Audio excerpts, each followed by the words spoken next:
Good morning, नमस्कार। स्वागत है आपका हमारे चैनल जीएस स्टडी 94 में। और दोस्तों मैं यश। तो दोस्तों आज हम बात करेंगे जनसत्ता के एडिटोरियल के बारे में, जिसे विभा त्रिपाठी जी ने लिखा है। और आज इनका जो विषय है, जो कंटेंट है, वो है जेल सुधार की दरकार। तो जेल में ऐसी कौन सी चीज़ें हैं जिन पे सुधार करने के लिए प्रेरित कर रही हैं, सरकार की तरफ से ध्यान आकर्षित करने का इन्होंने जो प्रयास किया, उसके बारे में आज हम बात करेंगे।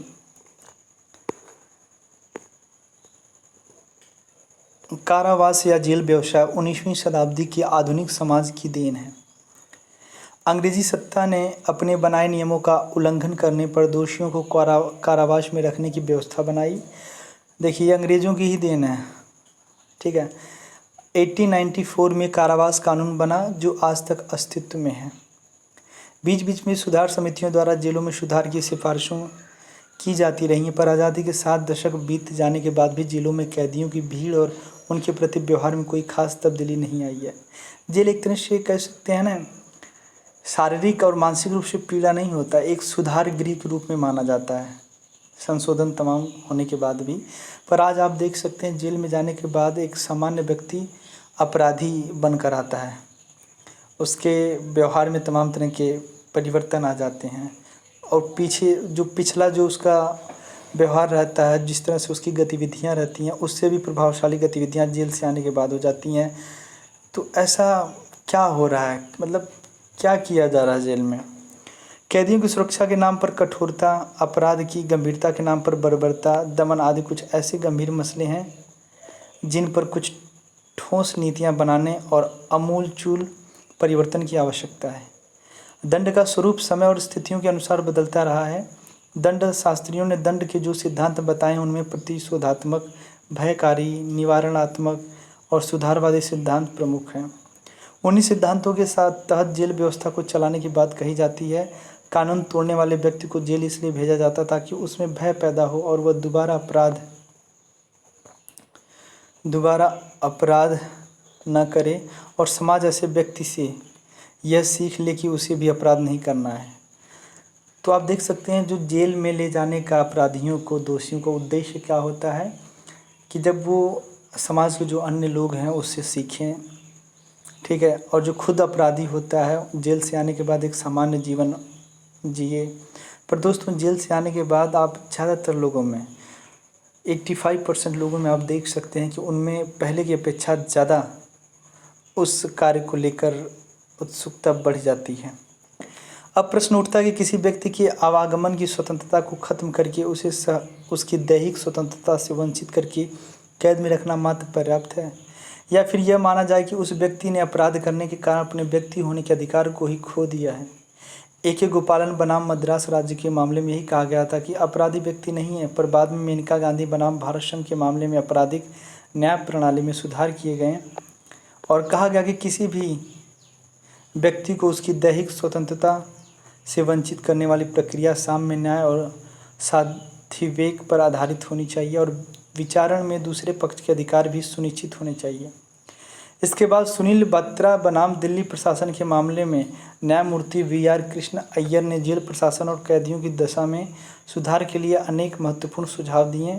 नतीजतन यह सुनिश्चित हो गया कि कैदियों का भी मानवाधिकार होता है, उन्हें अपनी बात रखने, विधिक सहायता प्राप्त करने और मौलिक अधिकारों का उपयोग करने का अधिकार होता है। पर आज भी जब जेलों में कैदियों की आत्महत्याएं, उनके भाग जाने की घटनाएं, उनके साथ होने वाले दुर्व्यवहार, उनकी आपसी मारपीट जैसी घटनाएं बरबस जेल के जीवन पर सोचने को मजबूर करती हैं। आपको पता है, कई सारे ऐसे अपराधी होते हैं जो वहाँ पे भी सुरक्षित नहीं पाए जाते हैं, जेल के अंदर भी उनका कत्ल कर दिया जाता है। अब इसमें किसकी मौजूदगी है? प्रशासन जिम्मेदार है कि शासन है? आप यहाँ पर दोनों लोगों को स्वीकार कर सकते हैं कि बिना एक दूसरे के सहयोग के, बिना एक दूसरे के मतलब कंस्पिरेसी के ये चीज़ें होना संभव है। मुन्ना बजरंगी जैसे शख्स का मैं मानता हूँ अपराधी पृष्ठभूमि का व्यक्ति था, पर जेल में उसे मार देना ये अपने आप में बहुत ही शर्मसार का विषय है। हाल ही में प्रकाशित राष्ट्रीय अपराध रिकॉर्ड ब्यूरो की रिपोर्ट बताती है कि पूरे भारत में जेलों की संख्या के अनुपात में कैदियों की संख्या बहुत ज़्यादा है। जेलों में यह जनसंख्या विस्फोट भी जेल की प्रशासन व्यवस्था को बुरे तरीके से प्रभावित करता है। 2018 की रिपोर्ट के मुताबिक भारत की कुल 1339 जेलों में 3.83 लाख कैदियों की जगह है, जबकि इनमें कैदियों की संख्या 4.66 लाख है। यानी औसतन प्रति 100 कैदी के स्थान पर 117 कैदी रह रहे हैं। इसमें भी उत्तर प्रदेश, सिक्किम, मध्य प्रदेश, छत्तीसगढ़, उत्तराखंड, मेघालय और दिल्ली की स्थिति बहुत गंभीर है। उत्तर प्रदेश में 100 कैदी के स्थान पर 176.5 कैदी रह रहे हैं, सोचिए। तो जिस तरह से भेड़ बकरियों की तरह एक ही स्थान पर कई लोगों को ठूंस देना, तो दोस्तों ऐसे में तमाम तरह की जो आपराधिक गतिविधियां होती हैं वो बढ़ जाती हैं, वो सक्रिय हो जाती हैं। यही कारण है कि आए दिन जेलों में जिस तरह से मर्यादाओं को तार तार किया जा रहा है, आप उसको देख सकते हैं। जेल में भी आज इंसान सुरक्षित नहीं है। जेलों में भीड़ पर न्यायपालिका ने तब संज्ञान लिया जब पूरा विश्व कोरोना की चपेट में आ रहा था। उससे लगा कि अगर इस भीड़ भरी आबादी में कोरोना फैला तो स्थिति विनाशक हो जाएगी। इसलिए आदेश पारित किया गया कि सभी राज्यों में तत्काल प्रभाव से उच्चाधिकारी प्राप्त समिति गठित कर ऐसे विचाराधीन कैदियों का पता लगाया जाए जो जेलों में 7 वर्ष से ज़्यादा समय से रह रहे हैं, ताकि उनकी रिहाई की जा सके। इस निर्णय के परिणाम स्वरूप महाराष्ट्र, उत्तर प्रदेश, राजस्थान, छत्तीसगढ़, मध्य प्रदेश, गुजरात, असम, गोवा, तमिलनाडु आदि राज्यों में कैदियों को अस्थायी रूप से रिहा किया जा रहा है। वर्तमान में केंद्रीय कारागार, जिला कारागार, उप कारागार, महिला कारागार, विशेष कारागार और ऑब्जर्वेशन होम आदि का प्रावधान है। केंद्रीय कारागार में 2 वर्ष से ज़्यादा की सज़ा पाए व्यक्तियों को रखने का और महिलाओं को विशेष महिला कारागार में रखने का नियम है। आतंकवाद जैसे गंभीर अपराधों के दोषियों को विशेष कारागार में रखने का नियम है, पर इसका पूरी तरह पालन नहीं होता। ऐसे में सबसे महत्वपूर्ण है कि अपराध की गंभीरता समाज को अपराधों से होने वाली संभावित क्षति और ऐसे अपराध जिसमें कारावास से ज़्यादा प्रभाव जुर्माने का हो सकता है, उनको जेल भेजने पर पुनर्विचार किया जाए। यह भी सुनिश्चित किया जाना आवश्यक है कि किसी भी दशा में सिद्ध दोष कैदियों के साथ विचाराधीन कैदियों को न रखा जाए।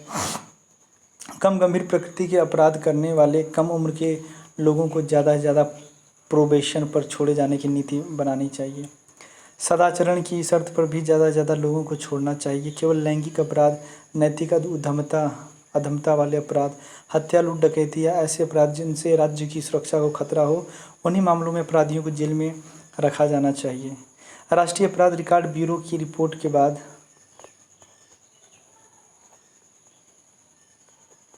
एक अन्य report criminal justice in the shadow caste प्रकाशित हुई है। उसमें कहा गया है कि जेलों में प्रत्येक 3 में से एक व्यक्ति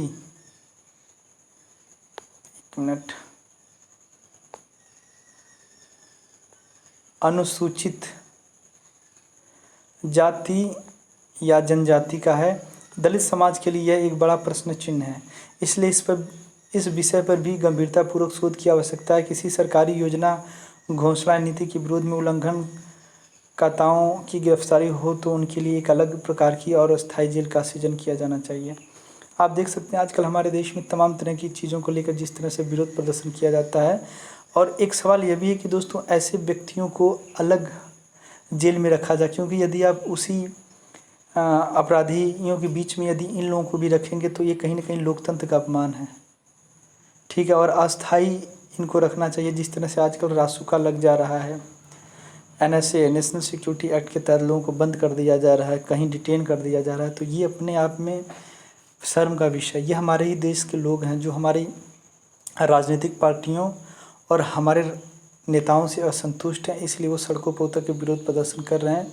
और ऐसे में यदि उन पर इस प्रकार के मुकदमे लगेंगे तो आने वाले समाज में, आने वाले समय में दोस्तों स्थिति बहुत ही विकराल हो जाएगी।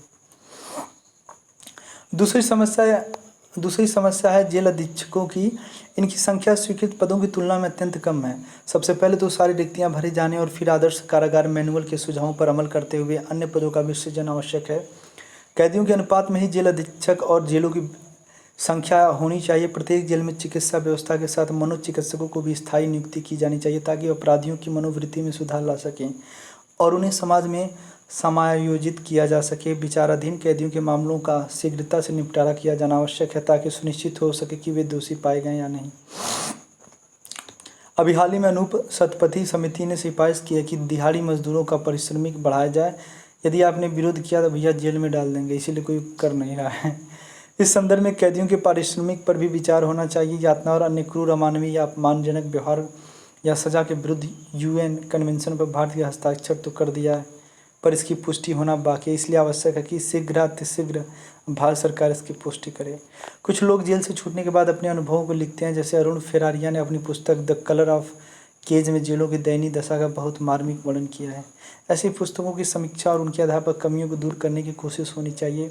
चूँकि अपराधी के प्रति समाज अपना रोष और प्रतिक्रिया व्यक्त करता है, इसलिए शायद विधायिका इस समुदाय के प्रति अपनी संवेदनशीलता सोच को विकसित नहीं कर पाती। पर हमें सोचना होगा कि आज नहीं तो कल ये कैदी बाहर आएंगे और इसी समाज में रहेंगे। इसलिए जेलों को अपराध की पाठशाला न बनाकर उनको नियंत्रित और अनुशासित रखते हुए समाज में पुनर्वासित करने वाला केंद्र बनाना चाहिए। तो आज के लिए इतना ही। नमस्कार, धन्यवाद।